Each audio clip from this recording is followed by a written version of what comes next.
Donald Trump acaba de fazer uma postagem, uma fotografia de Nicolás Maduro na rede social. A gente tem essa imagem?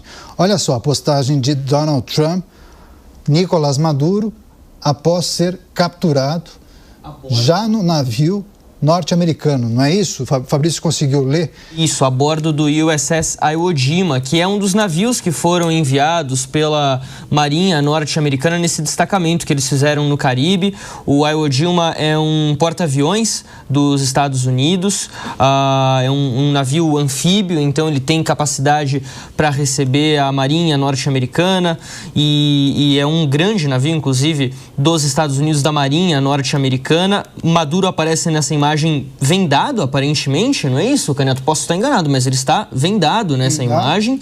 Aparentemente... Um moletom cinza, né? Um moletom cinza, essa deve ser, não sei se era a roupa que ele estava, não temos como saber se essa era a roupa que ele estava utilizando quando foi capturado. Aparentemente algemado também. É uma algema plástica. E uma garrafa d'água na mão. Exato. Exato, não é aquela algema tradicional que a gente vê a polícia militar, por exemplo, utilizar aqui nas ruas brasileiras. Mas o presidente, então, Nicolás Maduro, vendado com uma roupa, um moletom, e a bordo do USS Iwo Jima, que é um dos navios que a Marinha Americana enviou para esse destacamento no Caribe. Não consigo entender muito bem, Caniato, a presença de Nicolás Maduro em um navio da Marinha Americana, porque se a ideia é levá-lo rapidamente aos Estados Unidos, talvez seria o mais interessante levá-lo por via aérea, né? O navio não acredito que deva voltar tão cedo assim para algum porto norte-americano. Possivelmente Maduro pode ser levado a alguma base dos Estados Unidos no Caribe. Os Estados Unidos mantêm bases em diversos países caribenhos, incluindo Trinidad e Tobago, que fica ali muito próximo da Venezuela, e de lá ele poderia ser levado de avião para Nova York, que é onde ele será processado, conforme disse a Procuradora-Geral dos Estados Unidos, Pam Bondi, com acusações de narcotráfico, de posse de armas e explosivos, uma série de acusações que serão feitas oficialmente contra Nicolás Maduro e também a sua esposa, que também foi levada. Aliás, a procuradora não fala se ela também será processada por estes crimes, mas certamente deve ter algum tipo de acusação contra ela também. Essa é a primeira imagem oficial que nós temos de Nicolás Maduro desde a captura, que aconteceu nesta madrugada, e a gente aguarda então principalmente a coletiva de Donald Trump, que está um pouquinho atrasada, estava marcado para 1h aqui no horário de Brasília, agora já 1h31.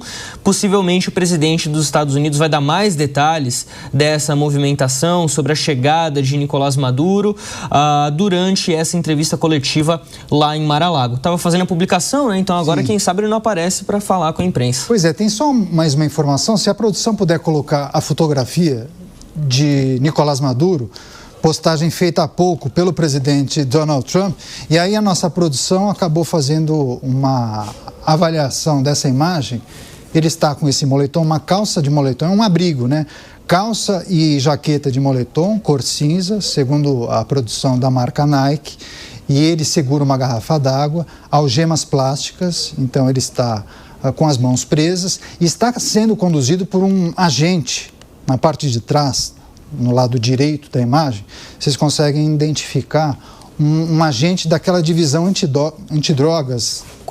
Segurando com a mão ali, de Nicolás Maduro, né? Mas como é que chama? O DEA, exatamente. Drug Enforcement Administration, ou seja, um agente da divisão antidrogas conduzindo Nicolás Maduro. E aí tem uma outra informação, que o Nicolás Maduro está com fone de ouvido. E aí não sabemos se é um fone de ouvido para comunicação, eventualmente responder aos questionamentos, ou com alguma coisa que fica passando para que ele não consiga identificar as tratativas entre os agentes norte-americanos ali naquele espaço onde ele está. É isso, né, Fabrício? O agente da divisão antidrogas. Exatamente. E é interessante esse uniforme utilizado pelo agente, porque a operação aparentemente foi conduzida por uma tropa especial do exército norte-americano. A informação que a gente recebeu é que seria o mesmo grupo responsável pela captura, pelo assassinato de Osama Bin Laden em 2011. E agora o que a gente vê é um agente das Forças de Segurança dos Estados Unidos, do Departamento de Combate ao Narcotráfico. Porque há toda essa preocupação, digamos assim, dos Estados Unidos de que essa operação, de fato, não apenas seja uma operação de combate ao narcotráfico, mas que ela pareça uma operação de combate ao narcotráfico e não a deposição de um chefe de Estado estrangeiro. A publicação de J.D. Vance nas redes sociais, que a gente teve hoje mais cedo, ele fala isso de maneira muito clara. É um ponto muito interessante para a gente trazer, Caniato, porque ele diz o seguinte: Maduro tem múltiplas acusações nos Estados Unidos por narcoterrorismo. Você não evita a justiça por tráfico de drogas nos Estados Unidos apenas porque vive em um palácio em Caracas. Porque a lei internacional diz que não há jurisdição para um país entrar em outro território e levar uma pessoa presa, né? Não há essa possibilidade. Mas os Estados Unidos aparentemente não viram dessa maneira. Então há toda essa preocupação para fazer com que Maduro responda a um processo criminal e seja preso nos Estados Unidos de fato. Ele não foi assassinado pelo exército norte-americano, ele não foi jogado no mar, não, ele vai ser levado para os Estados Unidos para responder à justiça de lá e de acordo com esse processo de narcotráfico. Um processo, inclusive, que de narcotráfico seria muito difícil também de ser contestado pela oposição. A oposição apoiaria, certamente, uma operação contra o narcotráfico lá nos Estados Unidos.